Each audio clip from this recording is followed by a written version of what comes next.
नमस्कार प्रिय मित्रों, स्वागत है आपका हमारे YouTube चैनल एस्ट्रो वंडर्स में। मित्रों, हम श्रीमद् भगवत गीता का पाठ आजकल कर रहे हैं, जिसमें हम 5 अध्याय पढ़ चुके हैं और आज हम श्रीमद् भागवत गीता का 6वां अध्याय पढ़ने वाले हैं। तो चलिए देर ना करते हुए शुरू करते हैं वीडियो को। श्री भगवान बोले, जो पुरुष कर्म फल का आश्रय ना लेकर करने योग्य कर्म करता है वह सन्यासी और योगी है, और केवल अग्नि का त्याग करने वाला सन्यासी नहीं है तथा केवल क्रियाओं का त्याग करने वाला योगी नहीं है। हे अर्जुन, जिसको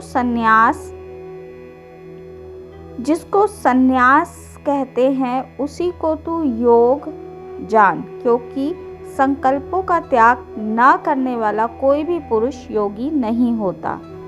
योग में आरूढ़ होने की इच्छा करने वाले मननशील पुरुष के लिए योग की प्राप्ति में निष्काम भाव से कर्म करना ही हेतु कहा जाता है, और योग रूढ़ हो जाने पर उस योग रूढ़ पुरुष का जो सर्व संकल्पों का अभाव है वही कल्याण में हेतु कहा जाता है। जिस काल में ना तो इंद्रियों के भोगों में और ना कर्मों में ही आसक्त होता है, उस काल में सभी संकल्पों का त्यागी पुरुष योगरूढ़ कहा जाता है।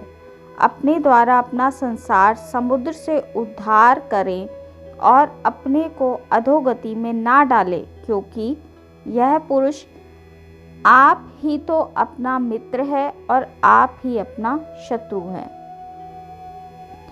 जिस जीवात्मा द्वारा मन और इंद्रियों सहित शरीर जीता हुआ है, उस जीवात्मा का तो वह आप ही मित्र है, और जिसके द्वारा मन तथा इंद्रियों सहित शरीर नहीं जीता गया है, उसके लिए वह आप ही शत्रु के सदृश शत्रुता बरतता है। सर्दी, गर्मी और सुख दुख आदि में तथा मान और अपमान में जिसके अंतःकरण की वृत्तियां भली भांति शांत रहती हैं, ऐसे स्वाधीन आत्मा वाले पुरुष के ज्ञान में सच्चिदानंद परमात्मा सभी प्रकार से स्थित हैं, अर्थात उसके ज्ञान में परमात्मा के सिवा और कुछ भी नहीं है।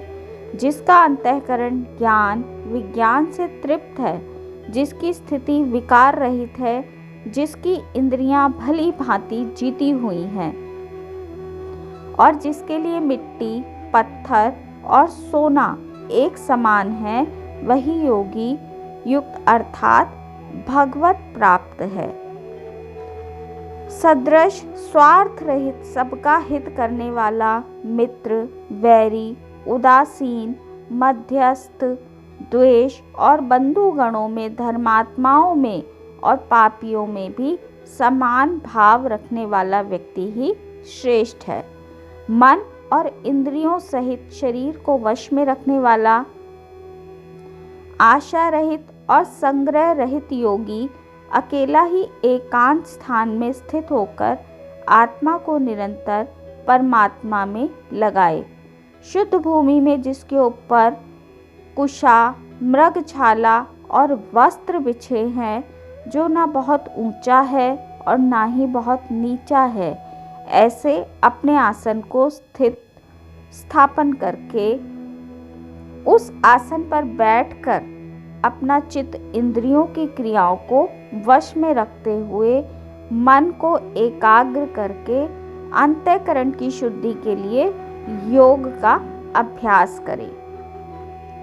काया, सिर और गले को समान एवं अचल धारण करके और स्थिर होकर अपनी नासिका के अग्रभाग पर दृष्टि जमाकर अन्य दिशाओं को ना देखता हुआ ब्रह्मचारी के व्रत में स्थित भय रहित तथा भली भांति शांत अंतःकरण वाला योगी मन को रोककर मुझ में और मेरे परायण होकर स्थित हो जाए। वश में किए हुए मन वाला योगी इस प्रकार आत्मा को निरंतर मुझ परमेश्वर के रूप में लगाता हुआ मुझ में रहने वाली परमानंद की पराकाष्ठा रूप शांति को प्राप्त होता है। हे अर्जुन, यह योग ना तो बहुत खाने वाले का और ना बिल्कुल ना खाने वाले का, ना बहुत सोने वाले का और बहुत अधिक सदा जागने वाले का सिद्ध होता है, नहीं सिद्ध होता है। दुखों का नाश करने वाला योग तो यथा योग्य आहार विहार करने वाले का, कर्मों में यथा योग्य चेष्टा करने वाले का और यथा योग्य सोने और जागने वाले का सिद्ध होता है। मित्रों, इसमें श्री कृष्ण अर्जुन को ये समझा रहे हैं कि आप ना तो खाना बिल्कुल ही त्यागें, और आप अगर ये सोचें कि मैं बिल्कुल भूखा रहूँगा, बिल्कुल नहीं सोऊंगा, रात भर जागूंगा, अपने शरीर को कष्ट देकर मैं योगी हो जाऊंगा, तो ऐसा नहीं है। जो भी काम है, चाहे वो खाना है या सोना है, जो भी चीज़ें हैं वो नियम धर्म से करनी चाहिए, ताकि उस व्यक्ति का योग योगी होकर सिद्ध हो। अत्यंत वश में किया हुआ चित्त जिस काल में परमात्मा में ही भली भांति स्थित हो जाता है, उस काल में संपूर्ण भोगों से स्पृहार रहित पुरुष योग युक्त ऐसा कहा जाता है। जिस प्रकार वायु रहित स्थान में स्थित दीपक चलायमान नहीं होता, वैसे ही उपमा परमात्मा के ध्यान में लगे हुए योगी के जीते हुए चित्त की कही गई है। योग के अभ्यास से निरुद्ध चित्त जिस अवस्था में उपराम हो जाता है और जिस अवस्था में परमात्मा के ध्यान से शुद्ध हुई सूक्ष्म बुद्धि के द्वारा परमात्मा को साक्षात करता हुआ सच्चिदानंद परमात्मा में ही संतुष्ट रहता है। इंद्रियों से अतीत केवल शुद्ध हुई सूक्ष्म बुद्धि द्वारा ग्रहण करने योग्य जो अनंत आनंद है, उसको जिस अवस्था में अनुभव करता है और जिस अवस्था में स्थित यह योगी परमात्मा के स्वरूप से विचलित ही नहीं, परमात्मा की प्राप्ति रूप जिस लाभ को प्राप्त होकर उसे अधिक दूसरा कुछ भी लाभ नहीं मानता, परमात्मा प्राप्ति रूप जिस अवस्था में स्थित योगी बड़े भारी दुख में से चलायमान नहीं होता। जो दुख रूप संसार के संयोग से रहित है तथा जिसका नाम योग है, उसको जानना चाहिए। वह योग ना उकताए हुए अर्थात धैर्य और उत्साह युक्त चित्त से निश्चय पूर्वक करना कर्तव्य है। संकल्प से उत्पन्न होने वाली संपूर्ण कामनाओं को निश्चय रूप से त्याग कर और मन द्वारा इंद्रियों के समुदाय को सभी ओर से भली भांति रोक कर क्रम क्रम से अभ्यास करता हुआ उपरति को प्राप्त हो तथा धैर्य युक्त बुद्धि द्वारा मन को परमात्मा में स्थित करके परमात्मा के सिवा और कुछ भी चिंतन ना करे। यह स्थिर ना रहने वाला और चंचल मन जिस जिस शब्द आदि विषय के निमित्त से संसार में विचरता है, उस विषय से रोक कर यानी हटाकर इसे बार बार परमात्मा में ही निरुद्ध करे। क्योंकि जिसका मन भली भांति शांत है, जो पाप से रहित है, जिसका रजोगुण शांत हो गया है, ऐसे इस सच्चिदानंद ब्रह्म के साथ एक ही भाव हुए योगी को उत्तम आनंद प्राप्त होता है। वह पाप रहित योगी जिस प्रकार निरंतर आत्मा को परमात्मा में लगाता हुआ सुख पूर्वक परम ब्रह्म परमात्मा की प्राप्ति रूप अनंत आनंद का अनुभव करता है, सर्वव्यापी अनंत चेतन में एक ही भाव से स्थिति रूप योग से युक्त आत्मा वाला तथा सब में स्वभाव से देखने वाला योगी आत्मा को संपूर्ण भूतों में स्थित और संपूर्ण भूतों को आत्मा में कल्पित देखता है। जो पुरुष संपूर्ण भूतों में सबके आत्मरूप मुझ वासुदेव को व्यापक देखता है और संपूर्ण भूतों को मुझ वासुदेव के अंतर्गत देखता है, उसके लिए मैं अदृश्य नहीं होता और वह व्यक्ति मेरे लिए भी अदृश्य नहीं होता।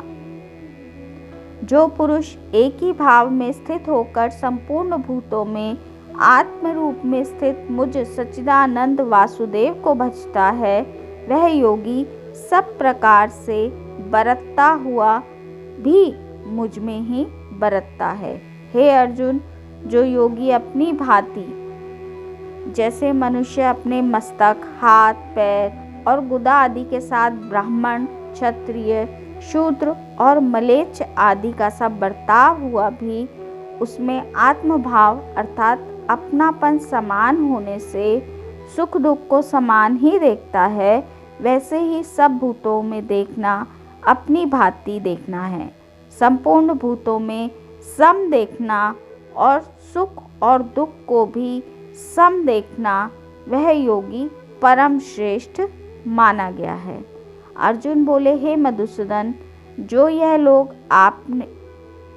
यह योग आपने समभाव से कहा है, मन के चंचल होने से मैं इसकी नित्य स्थिति को नहीं देखता हूँ, क्योंकि हे श्री कृष्ण, यह मन बड़ा ही चंचल है, प्रमथन स्वभाव वाला, बड़ा दृढ़ और बलवान है। इसीलिए इसको वश में करना मैं वायु को रोकने की भांति अत्यंत ही दुष्कर मानता हूँ। श्री भगवान बोले, हे महाबाहो, निसंदेह मन चंचल और कठिनता से वश में आने वाला है, परंतु हे कुंती पुत्र अर्जुन, यह अभ्यास और वैराग्य से वश में हो जाता है। जिसका मन वश में हुआ ही नहीं है, ऐसे पुरुष द्वारा योग दुष्प्राय है, और वश में किए हुए मन वाले प्रयत्नशील पुरुष द्वारा साधन से उसका प्राप्त होना सहज है। यह मेरा मत है। अर्जुन बोले, हे श्री कृष्ण, जो योग में श्रद्धा रखने वाला है किंतु संयमी नहीं है, इस कारण जिसका मन अनंत काल में योग से विचलित हो गया है, ऐसा साधक योग की सिद्धि को अर्थात भगवान साक्षात्कार को ना प्राप्त होकर किसी गति को प्राप्त होता है। हे महाबाहो, क्या वह भगवत प्राप्ति के मार्ग में मोहित और आश्रय रहित पुरुष छिन्न भिन्न बादल की भांति दोनों ओर से भ्रष्ट होकर नष्ट तो नहीं हो जाता? हे श्री कृष्ण, मेरे इस संशय को संपूर्ण रूप से छेदन करने के लिए आप ही परम योग्य हैं, क्योंकि आपके सिवा दूसरा इस संशय का छेदन करने वाला कोई नहीं है। श्री भगवान बोले, हे पार्थ, उस पुरुष का ना तो इस लोक में नाश होता है और ना ही परलोक में, क्योंकि हे प्रिय, आत्म उद्धार के लिए अर्थात भगवान प्राप्ति के लिए कर्म करने वाला कोई भी मनुष्य कभी भी दुर्गति को प्राप्त नहीं होता है। योग भ्रष्ट पुरुष पुण्यवानों के लोकों को अर्थात स्वर्ग आदि उत्तम लोकों को प्राप्त होकर उनमें बहुत वर्षों तक निवास करके फिर शुद्ध आचरण वाले श्रीमान पुरुषों के घर में पुनः जन्म लेता है। अथवा वैराग्यवान पुरुष उन लोकों में ना तो जाकर ज्ञानवान योगियों के ही कुल में जन्म लेता है, परंतु इस प्रकार का जो यह जन्म है सो संसार में निसंदेह अत्यंत ही दुर्लभ है। वहाँ उस पहले शरीर में संग्रह किए हुए बुद्धि संयोग को अर्थात समबुद्धि योग के संस्कारों को अनायास ही प्राप्त हो जाता है। और हे कुरुनंदन, उसके प्रभाव से वह फिर परमात्मा की प्राप्ति रूप सिद्धि के लिए पहले से भी बढ़कर प्रयत्न करता है। वह श्रीमानों के घर में जन्म लेने वाला योग भ्रष्ट पराधीन हुआ भी उस पहले के अभ्यास से ही निसंदेह भगवान की ओर आकर्षित किया जाता है, तथा समबुद्धि रूप योग का जिज्ञासु भी वेद में कहे हुए सकाम कर्मों के फल को उल्लंघन करता है, परंतु प्रयत्न पूर्वक अभ्यास करने वाला योगी तो पिछले अनेक जन्मों के संस्कार बल से इस जन्म में संसिद्ध होकर संपूर्ण पापों से रहित होकर फिर तत्काल ही परम गति को प्राप्त हो जाता है। योगी तपस्वियों से श्रेष्ठ हैं, शास्त्री ज्ञानियों से भी श्रेष्ठ हैं और सकाम कर्म करने वालों से भी योगी ही श्रेष्ठ हैं। इसीलिए हे अर्जुन, तू योगी बन। संपूर्ण योगियों में भी जो श्रद्धावान योगी मुझ में लगे हुए अंतरात्मा से मुझको निरंतर भजते रहते हैं, वह योगी मुझे परम श्रेष्ठ मान्य है। इसीलिए तू वैसा ही योगी बन। मित्रों, ये था अध्याय 6 श्रीमद् भागवत गीता का, जिसमें योग की महिमा का वर्णन है कि किस प्रकार व्यक्ति को योगी अपने मन आदि को पूरा कंट्रोल में करके किस प्रकार योग का अभ्यास करना चाहिए और किस तरह के योग से ईश्वर प्राप्ति संभव है। तो मित्रों, ये था गीता का अध्याय 6 जिसका आज हमने पाठ किया। आज की इस वीडियो में इतना ही। वीडियो अगर आपको अच्छी लगी हो तो वीडियो को लाइक कीजिए, शेयर कीजिए तथा चैनल को सब्सक्राइब कीजिए। मिलती हूँ आपसे अपनी अगली वीडियो में गीता के अगले पाठ के साथ। तब तक के लिए नमस्कार।